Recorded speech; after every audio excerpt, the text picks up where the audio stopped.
Makanya kita banyak melihat praktek-praktek penegakan hukum tidak pidana korupsi yang justru membuat seolah-olah negara atau masyarakat mensubsidi pelaku kejahatan korupsi. Percayalah bahwa Indonesia akan makmur, bahwa Indonesia ke generasi ke depan itu akan punya kesempatan di generasi emas. Tapi jejaknya nggak ada tuh. Gibran juga begitu, akhirnya ikuti bapaknya tuh, keluarin semua kartu.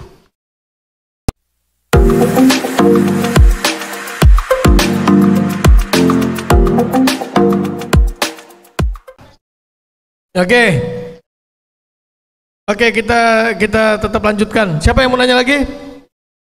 Ya, satu kamu, kedua yang perempuan, yang ketiga kamu. Oke, cepat. Jangan bernarasi, cukup langsung tanya aja.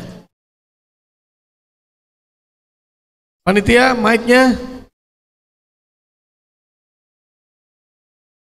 Runner mana nih? Runnernya panitia ini.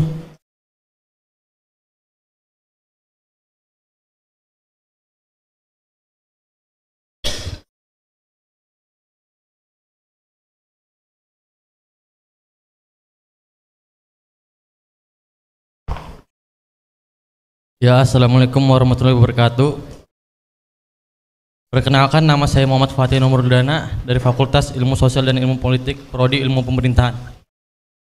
Ketika kita mendukung suatu partai menjadi orang partai yang mengusung salah satu calon, kemudian calon tersebut menang, lalu oknum dari partai kita meminta jabatan atau keuntungan atas dasar lobby-lobby politiknya.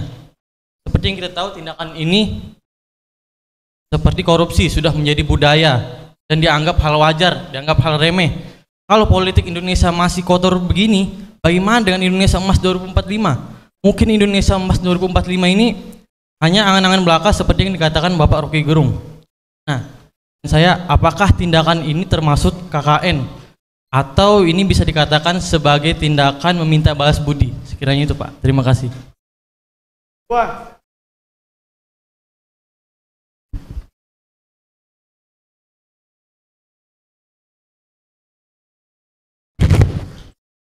Oke, cek. Assalamualaikum warahmatullahi wabarakatuh semuanya, dan selamat siang. Sebelumnya perkenalkan, saya Arinda Maulina Putri dari Fakultas Teknik Universitas Mula Warman. Saya langsung nanya aja kepada narasumber semuanya.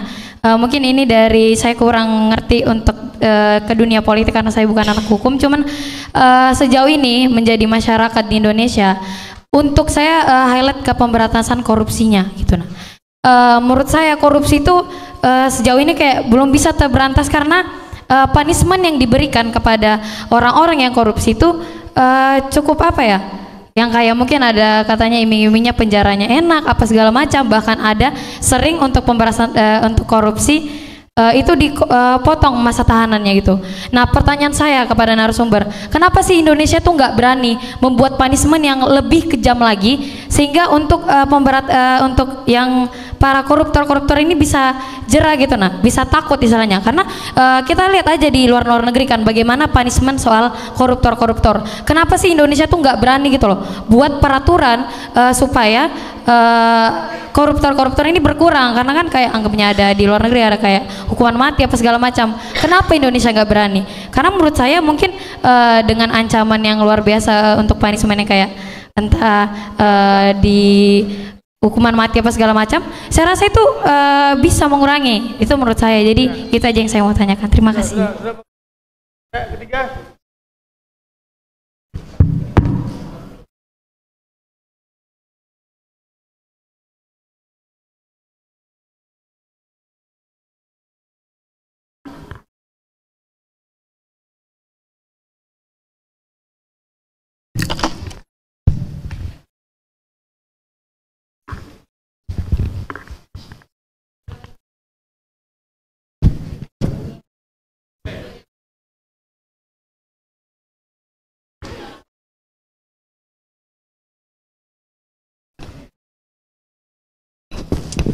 Bismillahirrahmanirrahim. Assalamualaikum warahmatullahi wabarakatuh.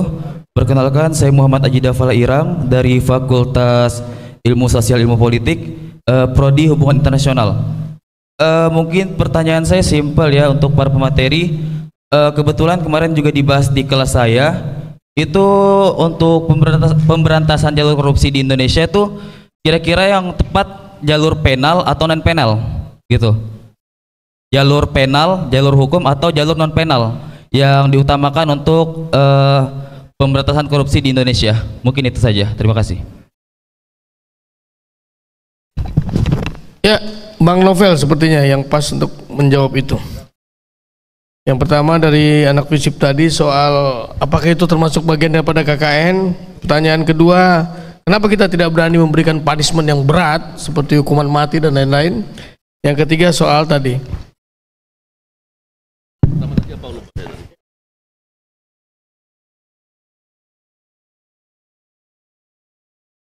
Baik, pertanyaannya bagus-bagus tadi. Yang pertama tadi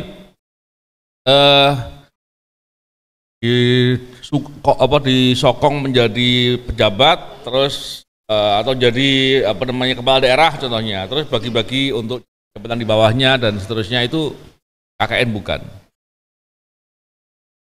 Kalau Anda yang jadi orang yang diberi jabatan, KKN bukan.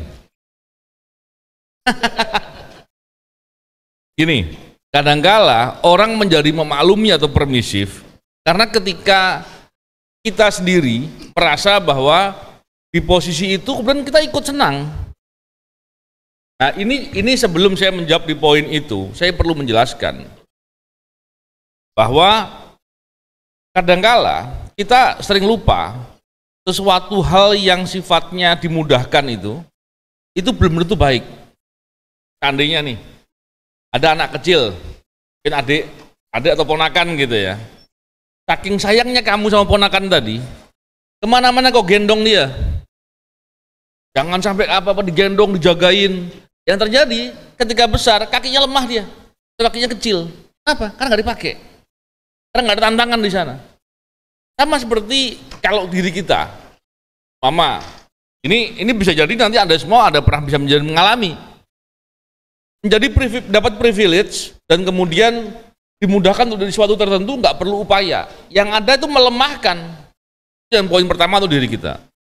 Yang kedua, menjawab pertanyaan itu dikaitkan dengan aturan formal. Itu bagian dari nepotisme. Di Undang-Undang 2899, walaupun undang-undang itu nggak pernah dipakai sampai hari ini.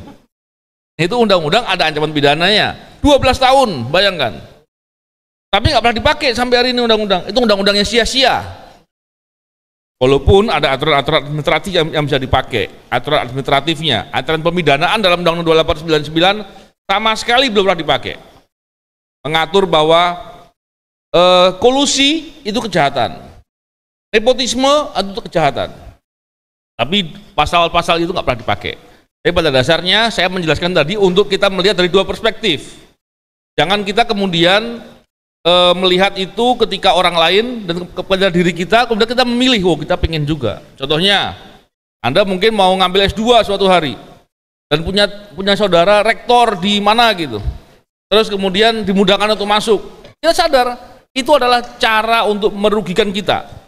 Kalau kita sadar begitu, kita juga berbuat untuk tidak mau begitu, dan kita juga ikut mengawasi atau mengkritisi agar penegakan hukum soal itu dilakukan, karena dampaknya luas dan itu akan menjadi masalah yang luar biasa. Bukan sekedar itu, hari ini kita bicara konflik of interest, itu dianggap suatu hal yang lumrah. Bayangkan, pejabat-pejabat di level menteri, bahkan Menko sekalipun, itu membicarakan soal konflik of interest nggak punya rasa malu. Bayangkan, itu masalah. Dan sekali lagi kita melihat itu semua bukan terus membuat kita menjadi putus asa, tapi kita menjadi tantangan sebagai anak-anak muda. Kita harus bisa berbuat atau menggedor suatu keadaan agar bisa diperbaiki, agar kemudian ke depan nggak terjadi lagi seperti itu. Yang kedua tadi soal hukuman, ya. Kenapa nggak sanksinya berat? Memang begini, kalau kita melihat dari kaidah hukum pidana, tentunya dalam tujuan hukum itu tercapai ketika ada kepastian dan kesegeraan. Itu yang pertama. Jadi bukan semata-mata hukuman berat, walaupun dalam konteks deterrent effect itu perlu adanya sanksi yang berat. Tapi perlu kita lihat bahwa dalam perkara tidak pidana korupsi atau kejahatan-kejahatan yang intinya berbuat jahat itu untuk mendapatkan uang atau kekayaan, itu bukan sekedar hukuman beratnya saja, tapi bagaimana perampasan atas harta hasil kejahatannya, bagaimana juga membebankan kewajiban denda dan ganti rugi yang berat buat dia. Jadi bukan sekedar hukuman badan saja. Saya khawatir kalau kita hanya berpikir bahwa hukuman berat yang biasanya 5 tahun seandainya ancamannya dibikin 15 tahun. Kalau penegak hukumnya korup, malah jadi bahan bergening. Yang biasanya kasus begitu nyuapnya atau ngasih ke penegak hukumnya mungkin 100 juta, ini hukumannya lebih berat, kamu ngasihnya 500 juta. Yang terjadi malah nggak benar.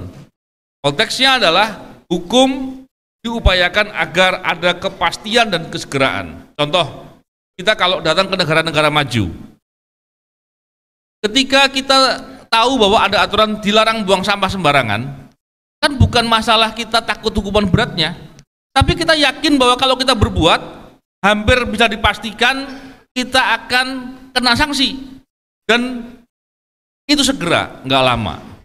Maka kita nggak berani berbuat. Nah, itu menjadi hal yang kemudian kita perlu pahami bahwa bagaimana konteks hukum ini bukan semata-mata hukuman berat, tapi bagaimana hukuman ini sesuai dan tepat sasaran.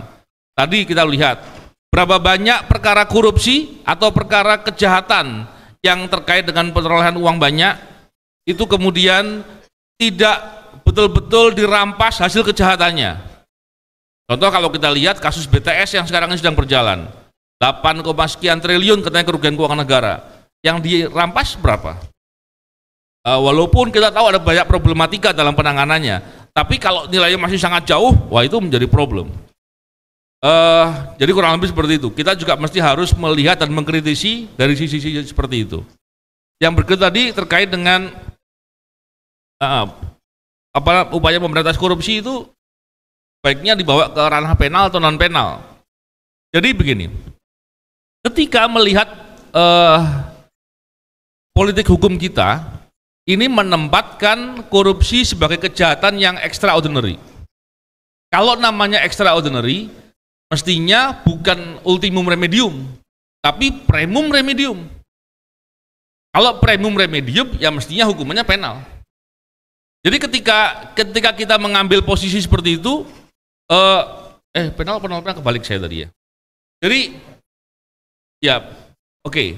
Jadi ketika kita mengambil posisi tadi, jangan kemudian ada perkara kejahatan tidak pidana korupsi kemudian diselesaikan secara administratif. Itu nggak boleh, karena penempatannya tidak pidana korupsi sebagai extraordinary. Dengan begitu kita bisa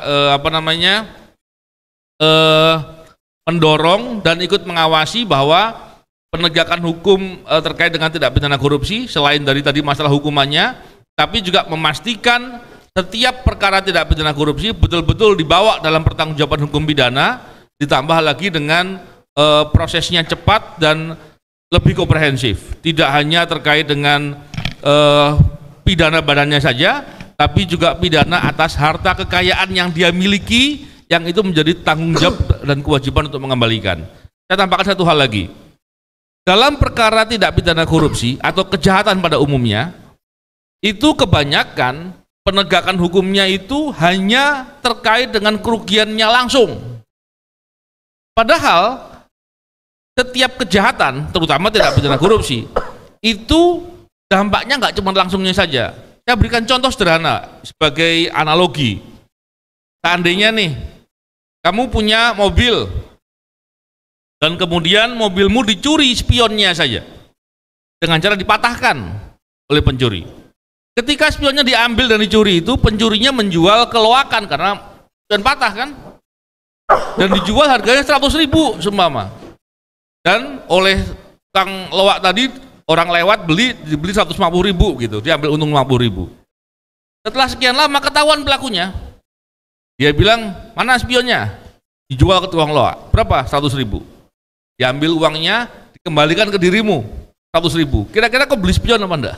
Kan enggak mungkin. Nah inilah gambarannya tentang praktek kejahatan korupsi selama ini. Praktek korupsinya contohnya terbebani dengan dia korupsi jembatan seandainya. Jembatan itu nilainya mungkin 10 miliar. Tapi ketika dia korupsi sebesar 5 miliar, akibatnya jembatan ini rubuh. Maka ketika dia dipidana atas kejahatan itu, dia hanya disuruh mengganti 5 miliar. Loh kok enak? Kenapa? Karena jembatannya rubuh, bikinnya 10 miliar. Ditambah lagi, berapa banyak orang yang harusnya bisa melintas jembatan itu dengan mudah, sehingga perekonomian bisa bergerak, sehingga kosnya masyarakat menjadi lebih kecil untuk biaya perjalanan, akhirnya menjadi lebih besar. Biaya-biaya itu siapa yang tanggung? Makanya kita banyak melihat praktek-praktek penegakan hukum tidak pidana korupsi yang justru membuat seolah-olah negara atau masyarakat mensubsidi pelaku kejahatan korupsi. Nah, ini perlu juga kita semua untuk kritis agar proses penegakan hukum ini bergeser dengan pertanggungjawaban yang benar, agar orang yang berbuat kejahatan dibebankan dengan segala kerugian yang timbul, baik itu kerugian langsung, kerugian keekonomian yang tidak bisa dimanfaatkan, kerugian yang itu terjadi karena damage yang ditimbulkan, dan biaya untuk rehabilitasi atas segala kerusakan yang ditimbulkan. Nah, hal-hal begini perlu kesadaran kita semua untuk mendorong dan mengkritisi atau memaksa agar negara mengambil peran melindungi kepentingan negara dan kepentingan masyarakat, dan tidak membiarkan negara dan masyarakat mensubsidi pelaku kejahatan. Jadi hal-hal ini bisa kita lakukan, dan ini ruang-ruang yang bisa dilakukan oleh mahasiswa juga untuk melakukan penelitian, untuk melakukan kajian, dan banyak hal lain lagi untuk mendorong agar penegakan hukum itu dilakukan dengan cara yang benar. Gitu, terima kasih. Bang Mas Novel, menyangkut pertanyaan tadi, berarti undang-undang kita tuh sebetulnya sudah pas atau kurang, atau penegakannya yang kurang, dalam proses penegakannya yang kurang? Ya, bicara terkait dengan undang-undang kita yang sekarang, kurang lebihnya pasti ada. Kalau bicara apakah sudah cukup, pasti kurang. Contohnya, kalau kita lihat konvensi UNCIC, di situ diantaranya mengamanatkan soal illicit enrichment. Illicit enrichment ini kemarin sempat dibuat dalam draft undang-undang perampasan aset, tapi draft pertama langsung dihilangkan. Apa itu illicit enrichment? Kalau ada pejabat punya kekayaan contohnya 10, terus tiba-tiba setelah 5 tahun dia meningkat jadi 100. Peningkatan kekayaan yang tanpa hak itu, yang diduga melanggar hukum, itu bisa dibela dengan cara dirampas tanpa melalui proses pertanggungjawaban pidana kepada dirinya. Ini contoh. Dan itu di banyak negara membuat orang takut berbuat korupsi. Nah, ini karena apa? Kalau bicara perbuatan tidak pidana korupsi, kita tentu bicara pembuktian. Pembuktian perkara tidak pidana itu sulit.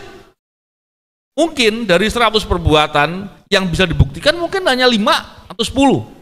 Nah, ini yang membuat kemudian dibuatlah cara-cara penegakan hukum yang lebih baik. Contoh lagi, penegakan hukum seharusnya terutama terkait dengan kejahatan-kejahatan serius, harusnya digunakan juga tidak pidana pencucian uang. Kenapa? Karena pelaku kejahatan ini selalu berulang. Ketika dia berulang perbuatannya, kemudian tidak pidana pencucian uang ditetapkan kepada yang bersangkutan, ini bisa digunakan selain dari memidana upaya-upaya menyembunyikan harta, juga bisa untuk merampas harta-harta hasil kejahatan tidak pidana yang pernah dilakukan sebelumnya. Jadi upaya-upaya tadi harusnya dilakukan. Jadi kalau bicara apakah undang-undangnya sudah cukup, saya kira kalau cukup masih banyak yang bisa ditingkatkan seharusnya. Tapi lebih kepada penegak hukumnya yang kurang kemauan, dan hari ini kalau bicara penegak hukum masih korup. Dan ini harus kita kritisi untuk dipaksa untuk mereka harus mau memperbaiki dan kemudian melakukan penegakan hukum yang benar. Karena bukan sekedar masalah ini saja. Kalau kita lihat justru banyak masalah ketidakadilan karena proses penegakan hukum yang menyimpang atau masalah-masalah lain yang itu menjadi bagian dari hal yang bisa terdampak kepada masyarakat dan kita semua. Saya kira itu. Dari 3 pertanyaan tadi Bang Rocky, kira-kira dengan satu jawaban bagaimana Bang? Satu soal apakah itu KKN, punishment kita sudah cukup, kenapa tidak membuat punishment berat, kemudian apakah soal pemberantasan ini dengan hukum atau lewat jalur non hukum? Ada ide besar, tetapi ide besar itu mesti kita delegasikan pada orang dengan kekuatan berpikir yang tajam, gitu kan? Itu intinya. Jadi semua yang kita ucapkan di sini keinginan kita, tetapi keinginan itu akan dibatalkan oleh peristiwa-peristiwa politik 2-3 hari ke depan. Nah, kita berupaya untuk melihat bisa enggak satu momentum radikal dihasilkan supaya orang percaya bahwa akan ada penegakan hukum. Nah, momentum itu kadangkala disediakan oleh sejarah, tapi kita tidak boleh menganggap bahwa hanya itu yang harus kita tunggu tuh. Sejarah tiba dan kadangkala kita tidak siap untuk menghidupkan harapan itu. Jadi forum ini adalah forum untuk menghidupkan harapan. Kita nggak tahu apakah Ibu Mega hari ini lagi berpikir untuk mengimpeach Pak Presiden Jokowi. Kita nggak tahu apakah Pak Presiden Jokowi begitu tahu Ibu Mega akan mengimpeach, maka dia akan keluarin kartu untuk mensprindikan Puan Maharani atau suaminya. Kan itu hal yang, tapi dia bisa terjadi kapan aja tuh. Tapi tadi saya katakan bahwa untuk menghidupkan harapan mesti ada kecerdasan. Dan itu yang tidak kita lihat sinyal dari Presiden Jokowi di akhir masa jabatannya justru jadi transaksi. Dia bujuk semua orang bahwa percayalah bahwa Indonesia akan makmur, bahwa Indonesia ke generasi ke depan itu akan punya kesempatan di generasi emas. Tapi jejaknya nggak ada tuh. Gibran juga begitu, akhirnya ikuti bapaknya tuh keluarin semua kartu. Bapaknya udah keluarin kartu Indonesia Pintar, kartu Indonesia segala macam, kartu. Satu hal yang nggak dikeluarin oleh Pak, kartu yang dia mau pakai sendiri doang tuh. Kartu Indonesia Dungu.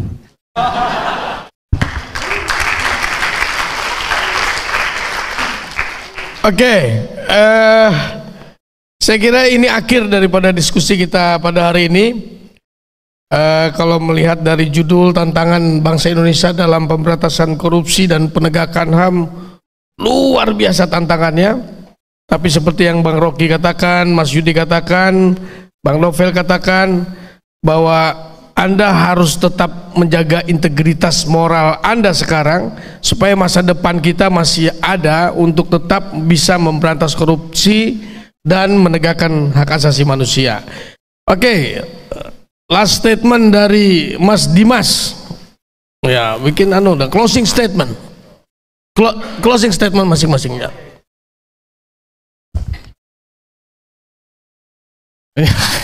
Habis Bang. Dari banyak percakapan dan diskusi teman-teman, ada satu yang linear ya. Tadi disebutkan soal kemudian moral, perlu membangun kompas moral. Tapi selain moral, penting juga untuk membangun empati. Karena empati itu yang kemudian menautkan kita dengan permasalahan yang ada di sekitar. Ketika mahasiswa punya moral, ketika semua manusia punya moral atau punya pengetahuan tapi tidak punya empati, yang ada adalah manusia yang seperti robot yang pada akhirnya hanya mengandalkan logika berpikir tapi tanpa ada perasaan lemah lembut untuk kemudian dapat membedakan mana yang jahat, mana yang buruk. Jadi saya rasa dalam konteks penegakan korupsi, dalam konteks pemberantasan korupsi dan konteks penegakan hak asasi manusia, penting untuk kemudian bisa mengetahui esensi kemanusiaan dan juga esensi orang atau manusia itu sendiri dalam konteks empati, moral, dan pengetahuan. Terima kasih. Ya, tidak banyak yang bisa saya sampaikan, bahwa kawan-kawan, kita tidak perlu berharap banyak kepada siapapun. Kita harus siap menghadapi segala tantangan dan segala kemungkinan yang dihadirkan oleh negara, maka kita akan terus melawan. Hidup mahasiswa! Mahasiswa. Ya, terima kasih. Baik, bagi saya begini, mari kita tingkatkan kompetensi diri kita, pengetahuan, keterampilan, tapi ingat, di bawahnya mesti pondasinya kejujuran dan integritas. Dan setelah itu marilah kita terus berbuat. Kalau hanya berintegritas, jujur, berkompetensi saja itu belum cukup. Kalau mau berbuat butuh keberanian. Ingat, kita berani tidak akan mengurangi umur, dan kalau kita takut maka juga tidak menambah umur. Jadi pilih berani, semoga dengan berani kita bisa bermanfaat dan tidak menjadi sia-sia. Terima kasih. Ketidakadilan masih terjadi di negeri kita. Contohnya para koruptor. Begitu mereka yang moralnya sudah hancur, buruk, mengkhianati negara, maling uang rakyat, ya, keluar dari penjara bisa nyalek. Sementara teman-teman tadi mau ke dunia kerja harus bikin SKCK, gitu kan? Bagaimana seorang caleg koruptor kemudian dia menang, ya, dia akan terpilih menjadi anggota dewan yang terhormat. Dulu dibui dia gara-gara korupsi, sekarang menjadi anggota dewan yang terhormat. Udah gitu, kedepannya ketika dia menjadi majelis etik dipanggilnya yang mulia, ya kan? Jadi kita yang mulia gitu kan, ketika dia jadi majelis etik, jadi anggota dewan terhormat, kemudian menjadi majelis etik atas nama apa? Atas nama katanya semua sama gitu kan, padahal itu hanya mengada-ngada gitu. Karena apa? Karena yang bisa untuk jadi nyalek lagi ya pasti caleg koruptor lah, nggak semua pidana bisa gitu kan, karena yang masih punya uang adalah koruptor gitu. Tetapi ini yang maksud saya menyadarkan bahwa inilah realitas negara kita, bahwa yang kaya makin kaya gitu kan, yang miskin makin miskin, dan yang apa namanya, lu punya uang, lu punya. Oke, demikian dari saya, terima kasih. Sangat mudah, dan perkembangan pikiran Anda bisa melampaui perkembangan pikiran dunia bila Anda punya cukup asupan akal sehat. Dan karena itu perbanyak nutrisi Anda, terutama protein. Ini Samarinda ini ada laut, ada sungai, artinya banyak ikan itu. Jadi makan ikan, jangan hafal nama-nama ikan ya. Oke. Oke. Dan bagian yang paling enak dari ikan adalah kepala ikan. Jadi makan kepala ikan, karena kepala ikan lebih bergizi dari kepala negara.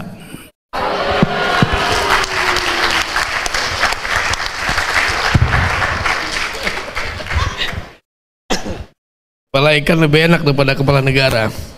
Baik, adik-adik semua, bapak-bapak, saudara-saudara pembicara, terima kasih sudah memberikan pencerahan, semangat baru buat teman-teman mahasiswa di Universitas Mula Warman ini. Bapak Rektor yang mewakili, terima kasih sudah berani mengadakan kegiatan ini dan mengundang Bapak Rocky. Saya tahu saya tahu kendala kita ada, beberapa kelompok yang menolak kehadiran beliau. Saya hanya ingin mengingatkan kepada teman-teman semua, pikiran itu tidak ada yang berbahaya, pikiran itu tidak ada yang jahat, pikiran itu adalah sesuatu yang bisa kita pilah mana yang baik dan mana benar, mana yang bisa kita terima dan mana yang bisa kita terima. Tapi ketika Anda menolak kehadiran seorang untuk memberikan pemikiran, itu adalah kejahatan. Jadi Indonesia kalau ingin jadi demokrasi, jangan adalah menghalang-halangi seorang untuk bicara di forum apapun, ya.